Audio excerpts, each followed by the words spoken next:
शक्तिशाली दुर्गा सप्तशती पाठ करण्याचे महत्त्व. साक्षात देवीचा वास राहील तुमच्या घरी. देवीचा हा पाठ करून एकच नाही तर अनेक फायदे तर मिळतीलच, शिवाय सुरक्षा कवच प्राप्त होईल ते वेगळेच. मैत्रिणींनो, आपल्या भारतीय संस्कृतीत देवताप्रमाणेच देवींनाही विशेष महत्त्व आहे. देवी म्हणजेच शक्ती, माया, करुणा आणि भक्तीचे रूप. या देवींनी कितीतरी शक्तिशाली आणि भयंकर असुरांना मारून जनतेचे रक्षण केल्याचे उल्लेख पुराणात आढळतात.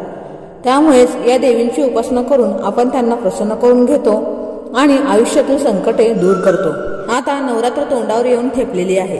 सगळ्यांच्या घरात नवरात्रीची तयारी चालू आहे. त्याच निमित्ताने आज अशा एका पाठाविषयी, स्तोत्राविषयी आपण जाणून घेणार आहोत, ज्यामुळे तुम्हा सर्वांवर देवीची अखंड कृपा दृष्टी राहील आणि तुम्ही नेहमीच सुखी राहाल. हे स्तोत्र किंवा पाठ म्हणजे मार्कंडेय ऋषींनी रचलेले देवीची स्तुती आहे. यालाच आपण दुर्गा सप्तशती असे म्हणतो. हा पाठ संस्कृत आणि मराठीमध्येही उपलब्ध आहे. या देवी सर्वभूतेषु शक्तिरूपेण संस्थिता. नमस्तस्ये नमस्तस्ये नमस्तस्ये नमो नमः. नवरात्रोत्सव म्हणजे साक्षात शक्ती देवतेचा उत्सव.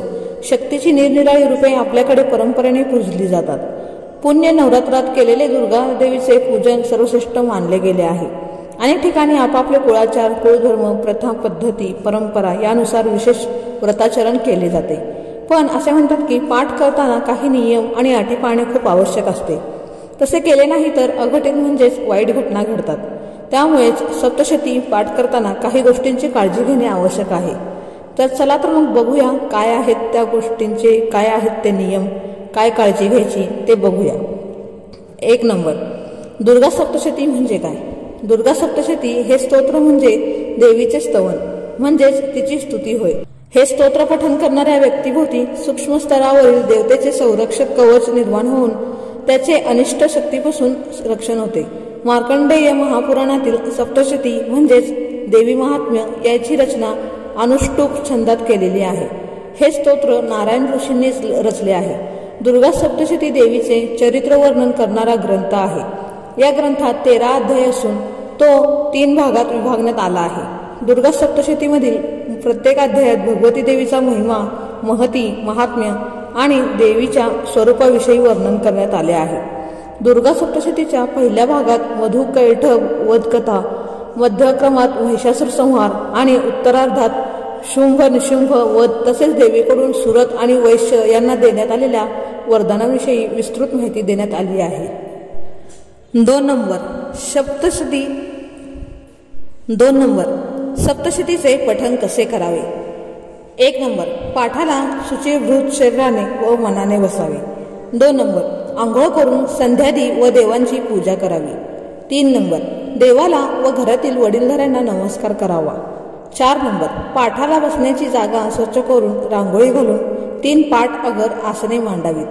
5 नंबर, 2 आसने समोरासमोर मांडावीत व 1 आसन बाजूस मांडावे.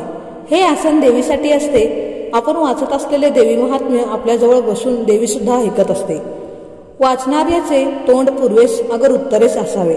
6 नंबर, आपल्यासमोर चौरंगावर श्री महाकाली, श्री महालक्ष्मी अगर श्री महासरस्वती स्वरूप आर्या दुर्गा देवीची प्रतिमा ठेवावी. त्यांची पूजा करून हार घालून समोर श्री दुर्गा सप्तशतीची पोथी घेऊन पोथीचीही पूजा करावी. 7 नंबर, कलश स्थापना व त्याचे पूजन करावे. 8 नंबर, तुपाचे निरांजन सतत समोर तेवत ठेवावे. 9 नंबर, वाचनाची जागा स्वच्छ व मन प्रसन्न ठेवणारी असावी. 10 नंबर, पाठ कशासाठी करत आहोत त्याचा उच्चार करून संकल्प सोडावा व वाचनाला सुरुवात करावी. 11 नंबर, वाचन मोठ्यानेच करावे, मनात करू नये. पाठ चालू असताना फोन किंवा मोबाईल बंद ठेवावा. कोणत्याही प्रकारचे बोलणे पाठ चालू असताना करू नये. 12 नंबर, वाचन सुरू असताना एकाग्रता अतिशय महत्त्वाची आहे. वाचनात एकाग्रतेने मनाने एकरूप व्हावे लागते. आता आपण पाहणार आहोत दुर्गा सप्तशती पठण करण्याचे फायदे. 1 नंबर, नवरात्रीतील प्रत्येक दिवशी दुर्गा सप्तशती पठण केल्यास दुर्गादेवीचे शुभ आशीर्वाद आणि कृपादृष्टी लाभते. 2 नंबर, अनेक संकटातून बाहेर पडण्यास मोलाची मदत होते. 3 नंबर, दुर्गा सप्तशतीमधील अध्याय पठणाचे विविध लाभ मिळतात. तसेच भक्तांच्या सर्व मनोकामना पूर्ण होऊ शकतात असे सांगितले जाते.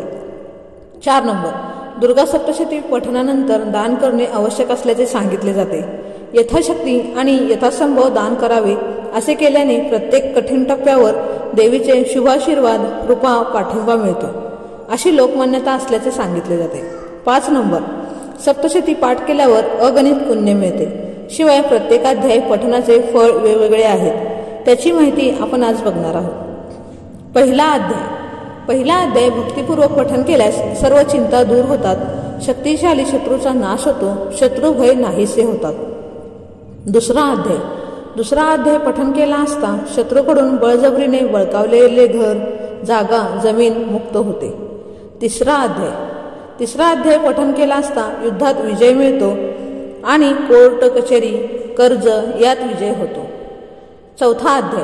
चौथा अध्याय पठन केला तर धन मिळते, सुंदर जीवनसाथी मिळतो व देवी भक्तीचा लाभ मिळतो. 5वा अध्याय पठन केला तर भक्ती वाढते, भीती नाहीशी होते, भीतीदायक स्वप्न बंद होतात, प्रेतबाधा भूतबाधा दूर होतात. 6वा अध्याय मनपूर्वक पठन केल्यास सर्व संकटे दूर होतात व सर्व मनोकामना पूर्ण होतात. 7वा अध्याय पठन केला तर मनात आणलेले काम पूर्ण होते, काही गुप्त हेतू असतील तर तेही पूर्ण होतात. 8वा अध्याय धनलाभ होतो, इतरांना वश करता येते, अधिकार प्राप्त होतात. 9वा अध्याय पठन केला असता हरवलेले सापडते व धनसंपदा मिळते. 10वा हा अध्याय पठन केला तर आप्त स्वकीय काही कारणाने बेपत्ता असतील तर परत येतात, मुलाबाळांचे सुख प्राप्त होते. 11वा अध्याय मनपूर्वक पठन केल्यास व्यापार धंदा यात मोठा लाभ मिळतो, कर्ज बाजारीपणा नाहीसा होतो, सुखसंपत्ती मिळते. 12वा अध्याय पठन केला तर रोगराईपासून सुटका होते, आरोग्य लाभते, निर्भरता येते व समाजात मानसन्मान मिळतो. 13वा अध्याय मनपूर्वक पठन केल्यास मातेचा आशीर्वाद लाभतो, धनसंपदा सुखसमृद्धी मिळते. आता आपण बघणार आहोत दुर्गा सप्तशती पाठ करताना कसे वागावे. नवरात्रीत संपूर्ण 9 दिवस व्रत आचरणे अतिशय शुभ मानले जाते. मात्र काही कारणास्तव 9 दिवस व्रत करणे शक्य नसल्यास नवरात्रीतील ठराविक दिवशी व्रताचरण करावे. यापैकी घटस्थापना म्हणजेच पहिल्या दिवशी आणि नवरात्रीतील अष्टमीला मुख्यत्वे करून व्रताचरण करावे असे म्हटले जाते. 1 नंबर, व्रताच्या दरम्यान ज्यांना शक्य आहे त्यांनी एकदाच जेवण करून व्रत आचरावे. केवळ फलाहारावर भर द्यावा. आजारी व्यक्ती किंवा ज्यांना एकभुक्त राहणे शक्य नसेल त्यांनी दिवसभरात 2 वेळा फलाहार करावा. 2 नंबर, व्रताचरण कालावधीत पाणी पिण्यावर अधिकाधिक भर द्यावा, त्यामुळे अशक्तपणा जाणवत नाही असे सांगितले जाते. 3 नंबर, नवरात्राचे व्रत आचरण करताना नेहमी ब्रह्ममुहूर्तावर उठावे. अन्य वेळी सकाळपर्यंत झोपले तरी चालत नाही. मात्र नवरात्रात हा नियम पाळणे आवश्यक आहे. संपूर्ण नवरात्रात ब्रह्ममुहूर्तावर उठून नित्यकर्मे आटपून घ्यावीत. यानंतर सूर्योदयावेळी सूर्याला अर्घ्य द्यावे. यानंतर शास्त्रोक्त पद्धतीने देवीचे पूजन करावे. देवीचे पूजन झाल्यानंतर नामस्मरण करून जप मंत्र व श्लोक पठण करणे उत्तम मानले जाते. 4 नंबर, नवरात्रीचा कालावधी हा दुर्गादेवीचे पूजन भजन कीर्तन नामस्मरण जप आराधना उपासना करण्यासाठी सर्वोत्तम आणि सर्वश्रेष्ठ मानला जातो. त्यामुळे शक्य तितकी सेवा करावी. 5 नंबर, नवरात्रीतील व्रताचे आचरण करताना बटाटे तळलेले तेलकट पदार्थांचा आहार करू नये. व्रताच्या कालावधीत बटाटा अधिक प्रमाणात खाल्ल्यास शरीराचे स्थूलत्व वाढते असा दावा केला जात असल्याचे सांगितले जाते. त्यामुळे आळस वाढतो. तसेच तळलेले तेलकट पदार्थ खाल्ल्यामुळे अपचन होऊन पोटाचे विकार उद्भवू शकतात. याशिवाय कांदा लसूण यासारखे तामसी पदार्थ खाणे टाळावे. 6 नंबर, नवरात्रातील व्रताचरण कालावधीत सकस सात्विक पचायला सोपा हलका आहार घ्यावा. 7 नंबर, कोणाची निंदा करू नये, अपशब्द अपमान करू नये, वर्तन चांगले ठेवावे, शक्य असेल तर मौनच राहावे.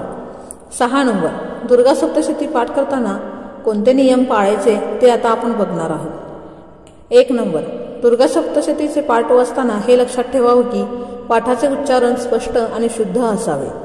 2 नंबर, चंडी पाठ करण्याच्या पूर्वी खोली शुद्ध स्वच्छ शांत आणि सुवासिक असावी. देवी आईच्या मूर्तीजवळ देवळात किंवा जवळ कोणत्याही प्रकारची अशुद्धता नसावी. 2 नंबर, चंडीपाठ किंवा दुर्गा सप्तशती पाठच्या दरम्यान रजस्वला बायकांना त्या पूजेच्या स्थळापासून किंवा देवळापासून दूर राहावं. नाहीतर चंडीचे पाठ करणाऱ्यांना वाईट परिणाम भोगावे लागतात. 4 नंबर, चंडी पाठ करताना पूर्ण ब्रह्मचर्याचे व्रताचे पालन करावे आणि वाचिक किंवा तोंडी परंपरेचे मानसिक आणि शारीरिकदृष्ट्या स्वच्छतेचे पालन करावे. 5 नंबर, चंडीपाठच्या दरम्यान साधारणपणे चंडीपाठ करणाऱ्यांनी वेगवेगळे चांगले आणि वाईट आध्यात्मिक अनुभव येतातच. त्यांना अनुभव सहन करण्याची इच्छा शक्ती घेऊनच चंडीपाठ करावा. असे म्हणतात की आपण ज्या इच्छापूर्तीसाठी चंडीपाठाचे वाचन करत आहात, आपली ती इच्छा नवरात्राच्या काळात किंवा दसऱ्यापर्यंत पूर्ण होतेच म्हणजे होते. पण आपण जर का निष्काळजीपणा करत असाल आणि आपल्याकडून काहीही कळत नकळत चुका होत असल्यास आपल्याबरोबर अघटित घडतं किंवा अपघात होऊ शकतो. पण आजकालच्या धक्काधक्कीच्या जीवनात सगळ्यांनाच हे करायला जमेल असे नाही.